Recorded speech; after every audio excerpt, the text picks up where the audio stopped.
사자는 모두가 알아주는 초원의 제왕입니다. 멋진 갈기와 우람한 몸, 그리고 모두를 움츠러들게 하는 무서운 눈까지.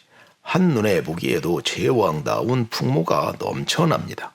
제왕의 후예로 태어나 제왕으로 살아가니 참 복받았다 싶지만 알고 보면 꼭 그렇지도 않습니다.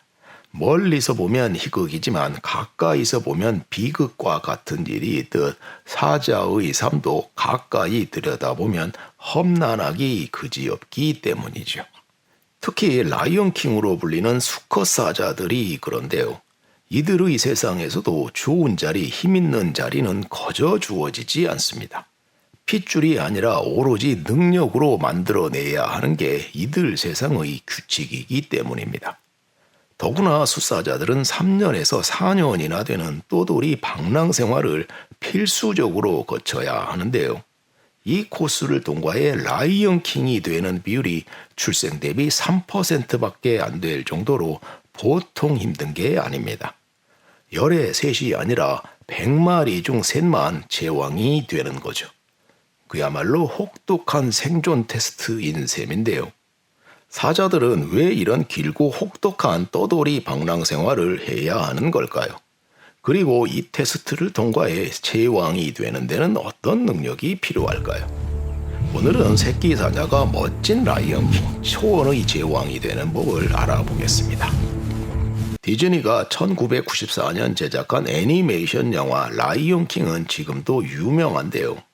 이 영화 초반에 사자왕 무파사가 아들 신바를 높다란 바위 위로 데리고 올라가 대화를 나눕니다. 이 햇빛이 닿는 곳이 모두 우리 영토다. 와, 이 넓은 곳을 제가 다스리는 거예요.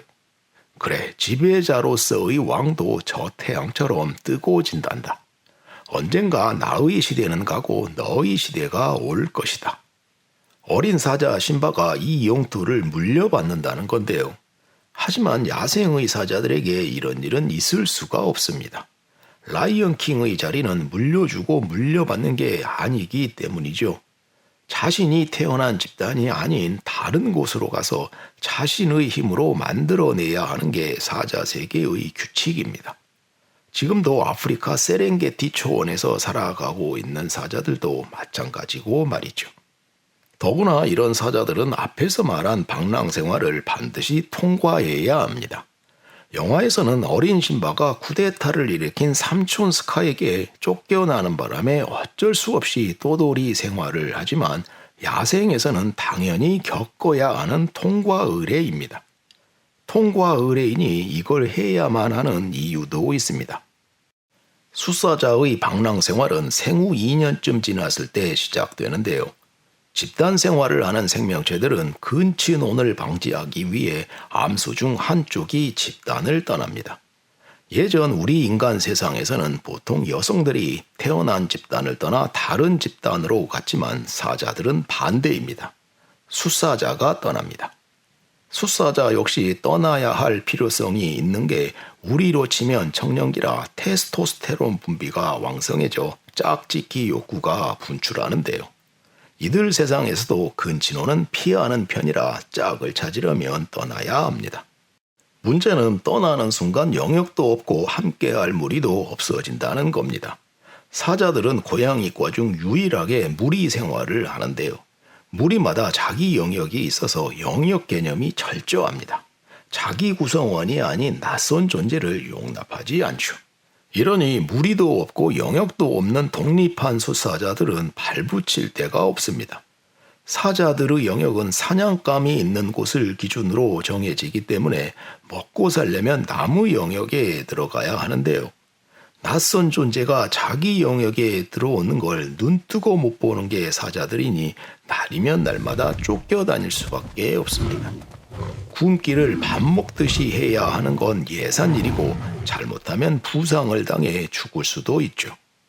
실제로 이 기간 동안 많은 숫사자들이 사라지는데요. 연구에 의하면 이 생존 테스트를 통과하는 사자는 20% 정도밖에 안 됩니다. 이런 사자들을 방랑사자라고 하는데요. 싸우는 능력은 물론이고 사냥 실력도 아직 별로라 하루하루가 전전긍긍일 수밖에 없습니다. 사냥 실패는 맡아놓은 당상이고 얼룩말의 뒷발차기에 나가 떨어지는 일 역시 다반사죠. 무리 생활을 하는 사자들에게는 꼼짝 못하는 하이에나들도 이런 방랑사자들에겐 겁이 없습니다. 정말 힘들게 사냥에 성공하면 이걸 지켜보고 있다가 숟가락 들고 달려들기 일쑤입니다. 평소라면 결코 용납하지 않는 사자들도 이럴 땐 어쩔 수가 없죠. 배는 고프고 물리칠 힘은 없으니 사자와 하이에나가 겸상을 하는 보기 드문 광경이 벌어집니다. 우리로 치면 있는 자존심, 없는 자존심 다 구겨지는 날들인데요. 이들 중에는 운이 좋아 좀 더 나은 생활을 하는 사자들도 있습니다.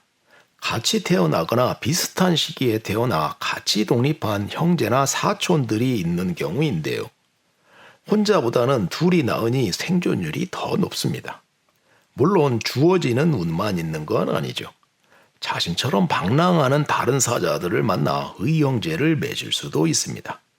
이들의 의형제 관계는 굉장히 돈독해서 보통 평생 이어지는데요. 어려울 때 만나 서로에게 의지할 수밖에 없는 시절을 같이 보내서 그런 것 같다는 게 이곳 사자들을 평생 연구한 크레이그 페커 미국 미네소타 대학 교수의 말입니다. 이런 방랑 생활은 3, 4년이나 이어지는데요. 여기서 살아남게 되면 그 누구도 가지기 힘든 경쟁력을 자연스럽게 갖게 됩니다. 영역도 무리도 없는 상태에서 살아남았다는 건 그야말로 산전수전 공중전에 능해졌다는 뜻이기 때문이죠. 한마디로 어느 누구와 싸워도 이길 자신감을 가지게 되는 겁니다. 그래서 이때쯤 되면 다음 단계, 그러니까 자신의 왕국을 찾아 나섭니다. 마치 극진 가라테를 만든 최배달이 일본 전역을 돌며 무술고수와 일전을 벌이는 도장 깨기를 하는 것처럼 한번 해볼 만하다 싶은 어느 왕국의 라이언킹에게 도전장을 던지는 겁니다.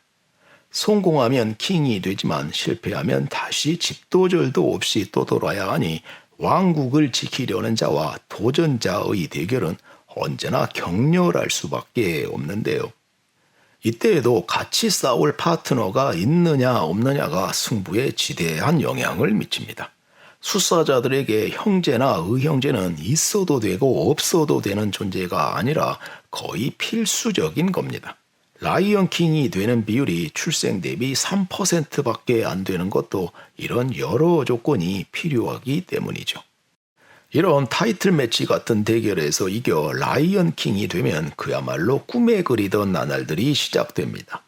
짝짓기를 해서 후세를 남길 수 있는 건 물론이고 사냥을 직접 하지 않아도 됩니다.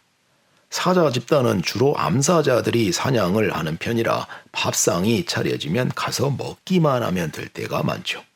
방랑 생활에 비하면 호의호식이 따로 없습니다. 하지만 여기에는 조건이 있습니다. 암사자들이 새끼를 보살피면서 안전하게 살아갈 수 있도록 국방을 책임져야 합니다. 과거의 자신과 같은 방랑사자들이 어디에선가 호시탐탐 빈틈을 노리고 있을 수도 있고 주변 왕국의 사자들이 영역을 빼앗으러 올 수도 있죠. 일단 대결이 벌어지면 엄청난 힘을 낭비해야 하니 가능한 한 대결이 벌어지지 않게 해야 합니다. 덩치가 150에서 200kg 정도 되는 수사자들의 대결에서는 이겼다 해도 상처뿐인 영광일 때가 많기 때문입니다. 무엇보다 이렇게 지쳐있거나 부상당한 상태에서 또 다른 경쟁자들이 쳐들어오면 그때는 속수무책일 수밖에 없죠. 이런 일이 일어나지 않도록 평소에 잘 대비해야 하는 겁니다. 다큐멘터리에 나오는 많은 라이언킹들은 아무것도 하지 않고 암사자들이 애써 사냥한 먹이를 혼자 독차지할 때가 많은데요. 이런 사자들은 오래 못 갑니다. 다른 사자들이 공격해 올 때 암사자들이 못 본 척하기 때문이죠. 이러면 이기기가 힘들 수밖에 없습니다. 그래서 장수하는 라이언킹들에겐 공통점이 있는데요. 틈날 때마다 암사자들의 사냥에 동참합니다. 사자들보다 훨씬 덩치가 크고 강력한 한방이 있는 버팔로나 기린 등을 상대할 때 수사자의 가세는 엄청난 힘이 되기 때문이죠. 암사자보다 평균 50kg 정도가 더 나가는 덩치와 방랑사자 시절 익힌 공격력이 빛을 발하는 겁니다. 이런 라이언킹은 암사자들에게도 필수적이니 외부 공격이 있게 되면 암사자들이 적극 가세하죠. 대결이 수월해질 수밖에 없습니다. 이런 다양한 경험들을 하다 보니 라이언킹이 된 수사자들에겐 또 다른 공통점이 있습니다. 멀리서 보면 정말 제왕답다는 생각이 들 정도로 멋진 모습이지만 가까이에서 보면 온몸에 흉터가 가득합니다. 이 흉터들은 방랑사자 시절부터 언제 어떻게 될지 모르는 험난한 시간을 헤쳐왔다는 징표인데요. 라이언킹들 모두가 하나같이 온몸 가득한 흉터를 가졌다는 건 제왕이 되려면 온갖 어려움을 이겨내야 한다는 뜻이기도 합니다. 일종의 제왕의 자격 같은 거죠. 성공한 사람에게 여러 가슴 아픈 경험들이 많듯이 말입니다. 상처는 빛이 들어오는 공간이라고 했던 13세기 이슬람 시인 마울라나 루미의 말을 연상케 하는데요. 사자로 태어나서가 아니라 험난한 시간을 이겨내며 그만한 능력을 갖춘 덕분에 제왕이 됐다는 겁니다. 제왕의 삶 역시 쉬운 일이 아닌 겁니다.